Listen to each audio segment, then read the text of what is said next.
안녕하세요. 저는 순회 설교자로 사역하는 남원서문교회 김종만 박사입니다.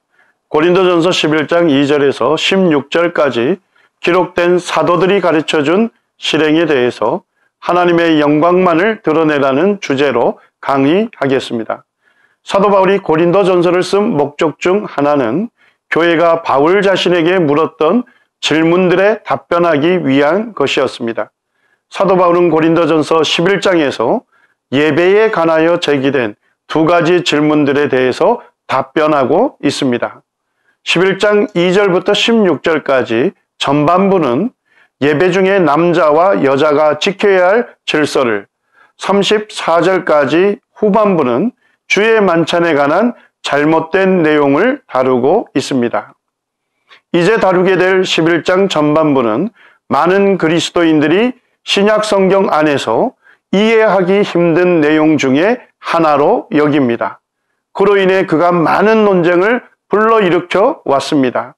신약 성경에서 여자가 너울로 머리를 가리고 남자가 머리를 가리지 않는 가르침은 많은 그리스도인들이 무시하거나 주의를 기울일 필요가 없다고 여기는 경향이 있습니다. 그 이유는 그 가르침이 불러일으킬 논쟁을 피하기 원해서입니다. 또한 21세기 오늘날 교회가 이 가르침을 실행하는 것이 부적절하다고 생각하는 사람들도 있습니다. 그 이유는 오늘날 교회들 중에서 이 가르침을 실행하지 않는 경우가 많고, 어떤 학자들은 그 가르침을 1세기 고린도의 문화적 관습으로 돌리고 있기 때문입니다. 하지만 우리가 주의를 기울여야 하는 것은 첫째로 성령께서 이 주제에 관하여 15구절이나 기록하도록 한 사실입니다. 둘째로 고린도전서 1장 2절 말씀대로 고린도 교회에게 보낸 서신이 각 지역 교회에 있는 모든 성도들에게 수신하도록 한 해람 서신이라는 것입니다. 셋째로 고린도전서 11장 11절 말씀대로 하나님의 모든 교회에서 이 가르침을 당연히 실행해야 한다는 말씀에 우리는 주의를 기울여야 합니다. 고린도전서 11장 2절과 3절을 보겠습니다. 너희가 모든 일에 나를 기억하고 또 내가 너희에게 전하여 준 대로 그 전통을 너희가 지킴으로 너희를 칭찬하노라. 그러나 나는 너희가 알기를 원하노니 각 남자의 머리는 그리스도요, 여자의 머리는 남자요, 그리스도의 머리는 하나님이시라. 사도 바울은 고린도 교회가 자신이 하나님께 받아 전해준 전통을 지켜 행하는 것에 대해서 칭찬합니다. 여기서 전통이라는 것은 오랜 세월을 거치면서 교회 안에 생겨난 풍습과 간행이 아니라 사도들이 하나님의 영감을 받아 전해준 가르침들을 가리킵니다. 사도 바울은 데살로니가 후서 2장 15절과 3장 6절을 통해 전통은 교회가 사도들에게서 말로나 편지로 받은 가르침이라고 말하고 있습니다. 사도는 그 전통을 지킬 것과 그 전통대로 행하지 아니하는 모든 형제에게서 떠날 것을 명령하고 있습니다. 고린도 교회는 너울로 머리를 가리는 것에 관한 바울의 가르침을 따르고 있었지만 구체적인 실행에 있어서 혼동이나 불순종이 있었던 것으로 보입니다. 그래서 사도 바울은 고린도전서 11장 2절에서 16절까지의 말씀을 통해 이 가르침에 관하여 바르게 실행하도록 교정하고 있습니다. 그렇다면 성경은 왜 남자들에게 무엇으로 머리를 가리지 말라고 하는지, 왜 여자들에게는 너울로 머리를 가리라고 하는지, 누가 언제 너울을 써야 하는지, 고린도 교회에게만 준 가르침인지 아니면 모든 초대 교회에게 준 가르침인지, 역사적으로 교회는 이 가르침을 어떻게 이해했는지, 오늘날 교회는 이 가르침에 대해서 어떻게 이해하고 따라야 하는지, 이번 강좌에서는 이런 질문들에 대해서 성경과 역사를 통해 세세하게 다뤄보겠습니다. 고린도전서 11장 4절과 5절을 보겠습니다. 무릇 남자로서 머리에 무엇을 쓰고 기도나 예언을 하는 자는 그 머리를 욕되게 하는 것이요. 무릇 여자로서 머리에 쓴 것을 벗고 기도나 예언을 하는 자는 그 머리를 욕되게 하는 것이니 이는 머리 민 것과 다름이 없음이니라. 사도 바울은 먼저 바른 실행에 대해서 가르쳐 줍니다. 결론적으로 남자는 머리에 무엇을 써서는 안 되며 여자는 머리에 무엇을 써야 할 것을 말합니다. 모노 해설의 권위자인 A.T. 로버트스는 고린도전서 11장 4절의 머리에 무엇을 쓰고를 너울에 대한 헬라어 칼룸바가 생략되었지만 문자적인 의미는 머리로부터 너울을 내려 쓰고이다 라고 해설했습니다. 또한 성경 언어에 대해 탁월한 리젠트 대학의 교수였던 브루스 월키도 비록 바울이 너울이라는 단어를 사용하고 있지는 않지만 그것을 염두에 두고 있다고 보는 것은 타당할 것이다. 그렇다면 그리스도인 여자가 머리에 쓰지 않은 채 공중 집회에 나오는 것은 자기 머리를 욕되게 하는 것이다 라고 해설했습니다. 많은 사람들이 이 가르침을 여자들에게만 준 것으로 이해하는 경우가 많습니다. 하지만 본문에서는 남자들에게도 준 것임을 알 수 있습니다. 이 가르침은 모든 상황에서 실행해야 한다는 것이 아니라 기도나 예언을 하는 상황입니다. 여기에서 기도는 회중들의 모임에서 공중기도를 가르치는 것으로 이해됩니다. 예언은 하나님의 신비스러운 일들을 깨달을 수 있도록 잘 풀어서 설명해 주는 것으로 오늘날 설교와 가르침을 의미할 수 있습니다. 그러므로 기도와 예언을 하는 공중 예배와 집회에서 형제들은 무엇으로 머리를 가려서는 안 되며 자매들은 너울을 씀으로써 머리를 가려야 합니다. 이제 이 가르침을 언제 누가 어떻게 실행해야 하는지에 대해서 좀 더 자세하게 살펴보겠습니다. 고린도전서 11장 17절에서 너희의 모임이라고 언급한 것은 바울이 교회의 공중 예배와 집회를 생각하고 있다고 믿을 만한 좋은 이유입니다. 이것은 분명한 사실이며 한 교회로서 모일 때를 말하는 18절이 그것을 확정해 줍니다. 특별히 17절과 2절의 용어들 사이에는 뚜렷한 유사점이 있습니다.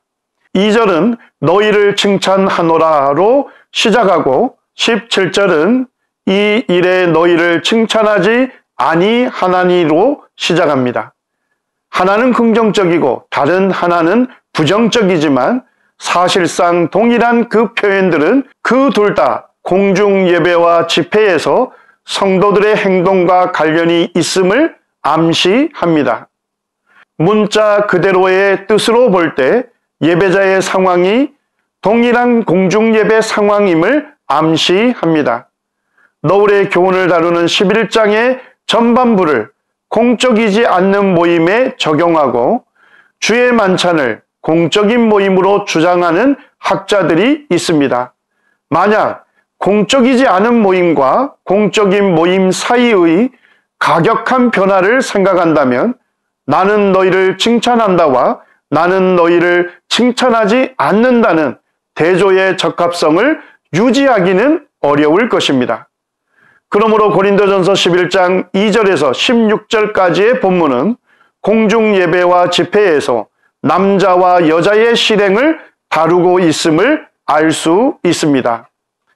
고린도전서 11장 4절과 5절에 대해서 몇 가지 흔한 오해가 있습니다. 첫째로 예배와 집회에서 기도나 설교를 하지 않는 여자들은 머리에 너울을 쓰지 않아도 되는 것처럼 오해합니다. 둘째로 오직 기도나 설교하는 여자만 머리를 가리면 된다고 오해합니다. 셋째로 여자들이 머리를 가린다면 공중 기도나 설교를 할 수 있다고 생각합니다. 물론 이런 관점은 바울이 여자에게 그와 같은 활동을 금지하지 않았다면 쉽게 받아들일 수 있을 것입니다. 그러나 바울은 고린도전서 14장에서 여자가 공중 모임에서 말하는 것을 금지하고 있습니다.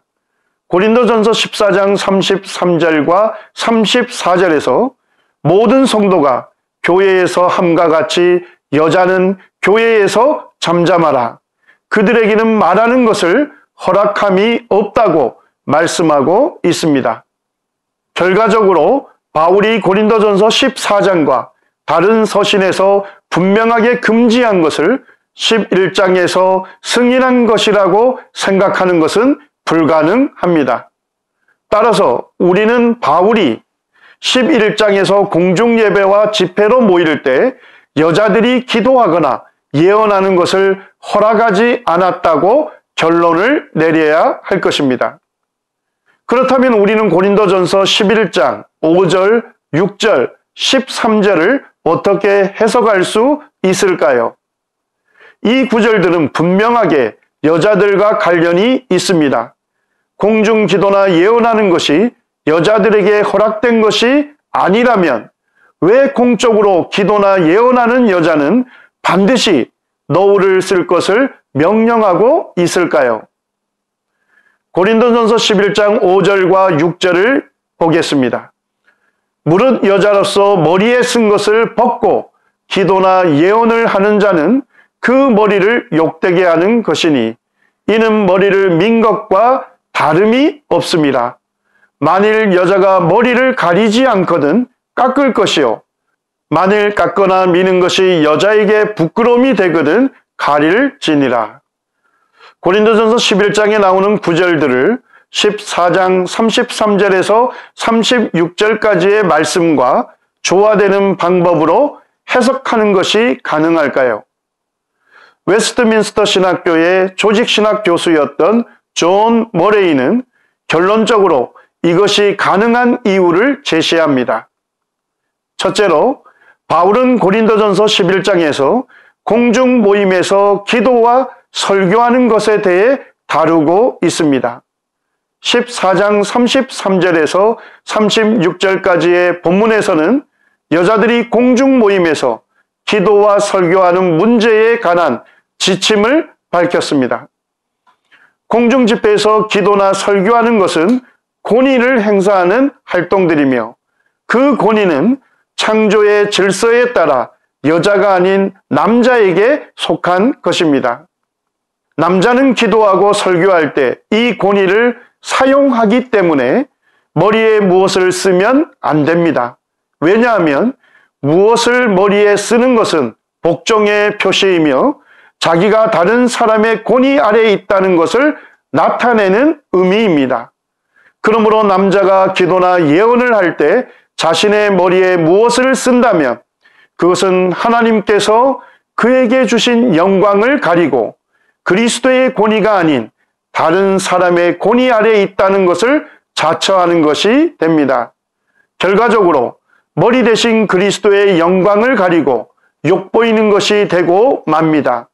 한마디로 남자가 기도와 예언을 할 때 머리에 무엇을 쓰는 것은 하나님이 세우신 질서를 부정하는 것입니다.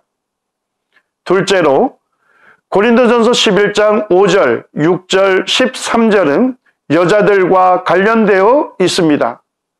만약 여자가 공중 집회에서 기도나 예언을 한다면 그들은 권위를 행사하는 활동을 하는 것입니다. 그러므로 머리에 쓰는 것은 자신이 다른 사람의 권위 아래에 있다는 것을 자처하는 것이 되기 때문에 자신의 머리에 쓰고 있는 것을 벗어야 할 필요가 있습니다. 그러나 11장 5절, 6절, 13절에서 여자에게 그토록 머리에 쓰도록 명령한 것과 비추어 볼 때 벗으라고 하는 것은 부적절합니다. 다른 말로 하면 사도 바울은 머리에 쓰는 것을 벗으라고 하는 것이 가져오게 될 부적절함을 보여줌으로써 여자가 공중예배와 집회에서 기도와 예언하는 것이 부적절하다는 것을 강하게 역설하고 있는 것입니다. 그래서 13절에 수사 의문문이 나옵니다. 여자가 머리를 가리지 않고 하나님께 기도하는 것이 마땅하냐고 말합니다. 여자가 머리를 가리지 않는 것이 부적절하듯이 공중 모임에서 기도나 예언하는 것이 부적절하다는 것을 강조하고 있는 것입니다. 그러므로 공중 모임에서 여자들이 기도나 예언하는 것을 허락하지 않았을 뿐만 아니라 여자들이 머리에 너울을 써야 할 것을 말하고 있습니다. 존 머레이 교수의 이 해석은 고린도전서 11장 5절, 6절, 13절과 14장 33절에서 36절까지의 본문 사이에 모든 불일치를 제거하기 때문에 이 해석이 적합합니다. 뿐만 아니라 고린도전서 11장 2절에서 16절까지의 전체 취지와 조화를 이룹니다. 4세기의 교부 어거스틴도 만일 남자가 머리에 쓰지 않는 것이 합당하다면 그 반대로 여자가 머리에 쓰는 것 역시 합당하다. 여자는 공적인 모임에서 머리에 써야 한다라고 가르쳤습니다. 종교개혁자이자 성경학자인 존 칼빈은 그의 주석에서 만일 어떤 여자가 머리에 무엇을 쓰지 않은 채로 예언한다고 가정해 보자. 그렇다면 그것은 여자가 자신의 머리인 남자를 욕보이는 행위가 되어버리고 만다. 따라서 바울은 여자가 머리에 무엇을 쓰고서 예언한다면 아무 문제가 없다고 말한 것이 아니다. 단지 공중예배에서 여자가 머리에 무엇을 쓰지 않고 있는 것이 자신의 머리인 남자를 욕보이는 것임을 말하기 위해서 여자가 머리에 무엇을 쓰지 않고 예언하는 경우를 가정해서 말한 것이다 라고 그의 주석에서 썼습니다. 글래스고 대학의 성경비평학 교수였던 윌리엄 바클레이는 그의 주석에서 이 문제는 교회에서 여자가 머리에 쓰지 않은 채 집회에 참석할 권리가 있느냐 여부였다. 바울은 너울이 항상 복종의 표라고 딱 잘라 말한다. 그러므로 남자가 머리에 쓰고 공중예배에 나타나는 것도 잘못이요. 여자가 머리에 쓰지 않고 나타나는 것도 동일하게 잘못이다 라고 썼습니다. 달라스 신학교 교수진들이 편집한 BKC 강해 주석에서 데이비드 라우리는 고린도전서 11장 2절에서 16절까지의 본문이 예배와 관련된 문제를 다루고 있다고 언급하면서 이렇게 썼습니다. 여기서 바울의 언급이 교회의 공식 모임에 관한 것인지 혹은 여자가 기도하거나 예언하게 되는 교회 밖에서의 모임인지의 여부에 대하여 의문을 제기하는 이들이 있다. 그러나 16절에서 바울이 교회의 관례에 관해 언급하고 있는 점으로 미루어 볼 때 바울은 교회의 공식 모임을 말하고 있음을 나타내고 있다. 교회의 공식 예배를 위한 모임과 그리스도인들의 여타의 모임을 구별하는 최근의 논의들은 성경적 근거보다 편의에 의한 것으로 보인다 라고 그의 주석에 썼습니다. 웨스트민스터 교회 목회자였던 조지 질레스피는 교회 집회에 대해 이렇게 쓰고 있습니다. 고린도전서 11장 5절에서 무릇 여자로서 머리에 쓴 것을 벗고 기도나 예언을 하는 자는 그 머리를 욕되게 하는 것이니라는 말씀은 공중 집회를 가리켜 한 말이다. 왜냐하면 사도 바울은 교회 안에서 머리에 쓰느냐 쓰지 않느냐 하는 문제를 말하고 있기 때문이다. 그러므로 5절에 대해 공적인 혹은 교회 집회에 복종의 표를 하지 않은 채, 다시 말해서 머리에 쓰지 않은 채 참석하는 여자들은 자신을 부끄럽게 하는 것이다 라고 한 제네바 주석의 설명은 본문의 의미를 잘 반영하고 있다 라고 질레스피는 쓰고 있습니다. 결론적으로 언제 이 가르침을 실행해야 합니까? 성경은 교회의 공중 예배와 집회에서 실행해야 한다고 가르치고 있습니다. 누가 어떻게 이 가르침을 실행해야 합니까? 성경은 믿는 남자들은 머리를 가리지 않고 믿는 여자들은 너울로 머리를 가리고 참석해야 한다고 가르치고 있습니다.